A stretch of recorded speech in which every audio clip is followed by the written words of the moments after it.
Delicioso!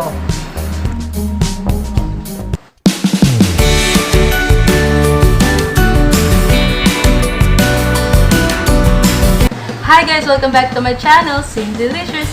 It's me again, Cindy Summer. Kung bago ka sa channel ko, please consider subscribing by clicking the subscribe button na parang ganito. And click mo na yung bell icon para always kang updated sa lahat ng mga videos ko. Na! Yan, so ito ang mga ingredients para sa ating pita bread. So nalagay ko dito.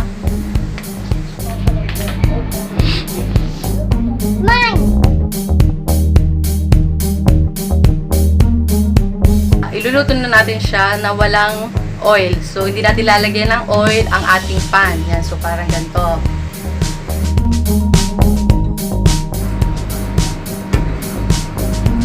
Pero eto, kung gusto nyo po ng mas healthy na pita bread, so, pwede po natin siyang lagyan ng malunggay. Yan. So, ganun din po ang kanyang mga ingredients. So, lalagyan lang po natin siya ng malunggay.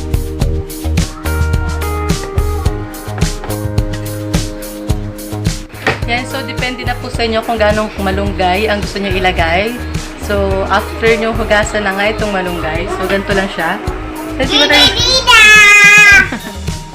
Yan. And so, imimix nyo lang siya sa ating, ito yung mga mixed ingredients dito. So, parang ganito.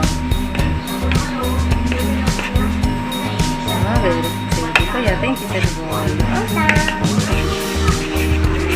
Bye-bye! And so, dadagdagan pa natin siya. Hooray! Hooray! Hooray!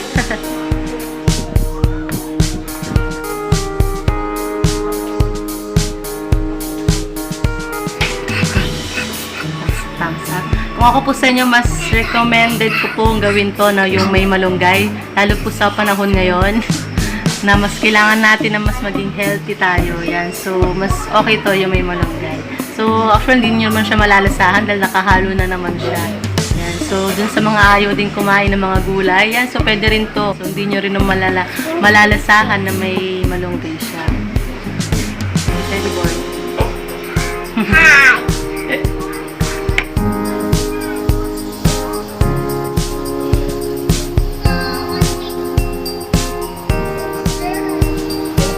Diba lang? Dumaan doon. Mommy! Mommy! Yes! That is one. Ato. Wait!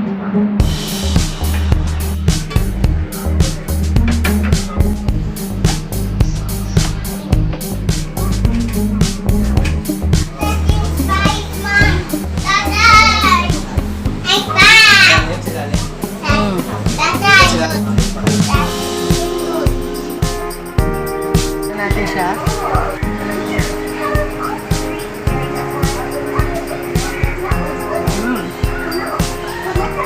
Para sa ating sauce, yan. So, ating garlic sauce. Kailangan natin ng garlic sa inyo kung ganun ka-strong ang gusto nyo. Ang mayonnaise ng oil and salt. I-blender natin siya. So, katulad nyan.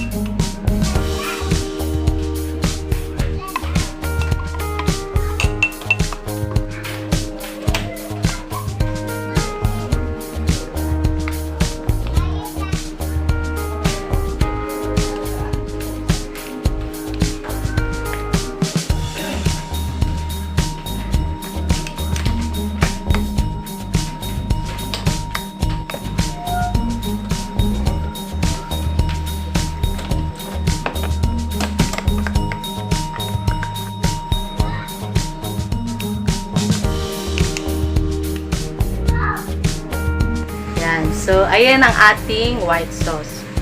Para sa ating meat, so meron tayong ground pork. So, mas maganda kung beef. Pero since walang beef, yan, so pork na lang. No, yan.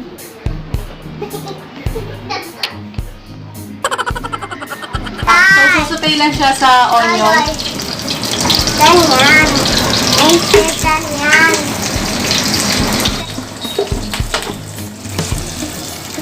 Okay, ito yung pork. So, since wala kang beef yan, so pork na lang. So, kailangan din natin ng nor na beef yan. So, meron din tayo dito beef. And oyster sauce.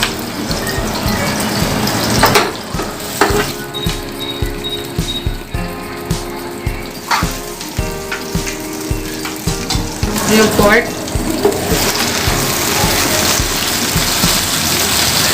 Ating beef.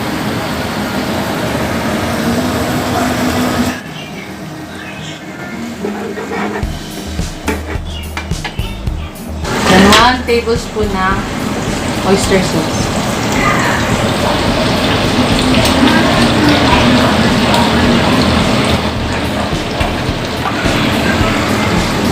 Then salt.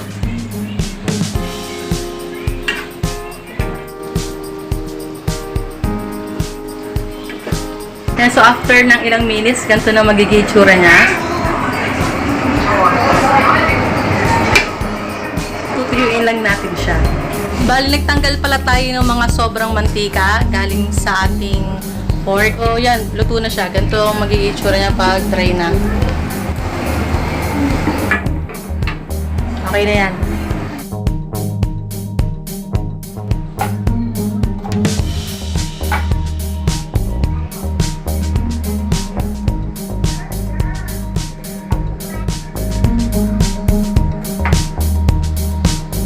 Tanggalin natin ang buto.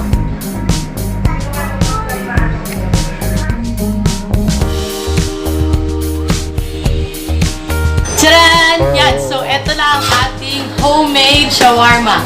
So, ito ang ating pita bread, ating white onion, repolyo, pipino, kamatis, at cheese. Pwedeng walang cheese pero sarap kung may cheese. So, ito ang ating garlic sauce. At ang ating giniling, pork. So, ask nyo kung gusto nyo ng hot sauce. Yan, so ito na ang pinakahihintay natin, ang pikiman time. So, lagyan na natin siya. Picture na. Ask nyo kung gaano karami, bahala na kayo.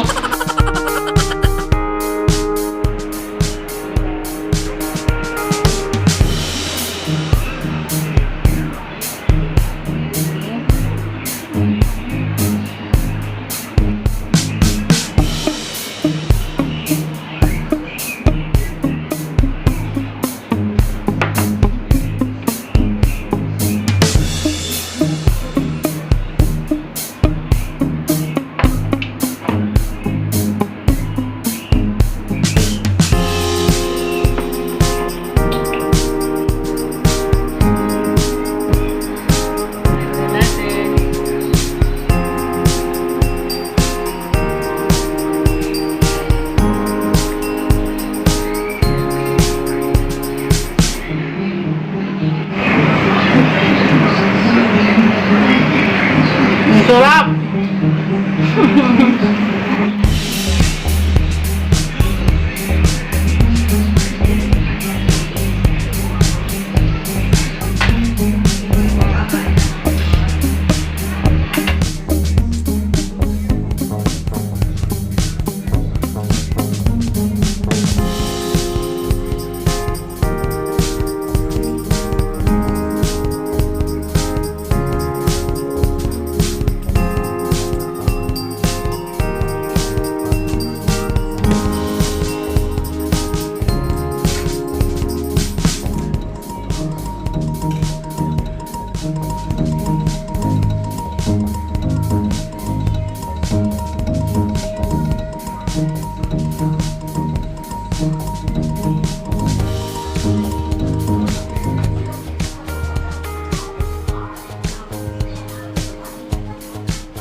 So, para sa mga shawarma lover dyan, try nyo to.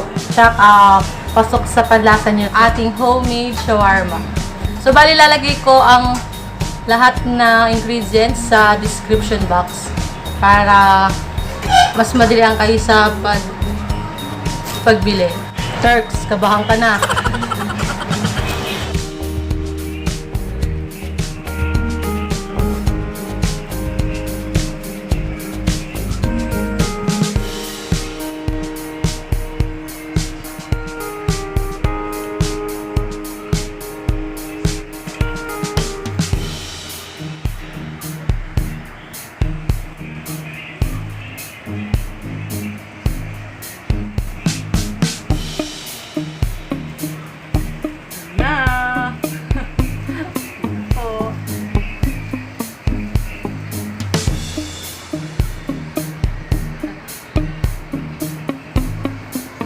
Masasabi nyo?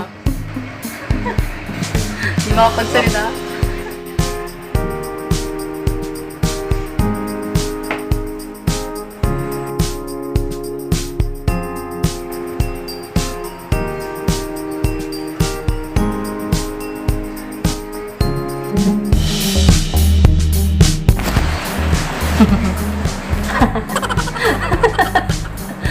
So, hopefully, magkita-kita pa ulit tayo sa mga next videos ko.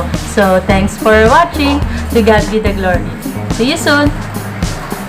See you soon!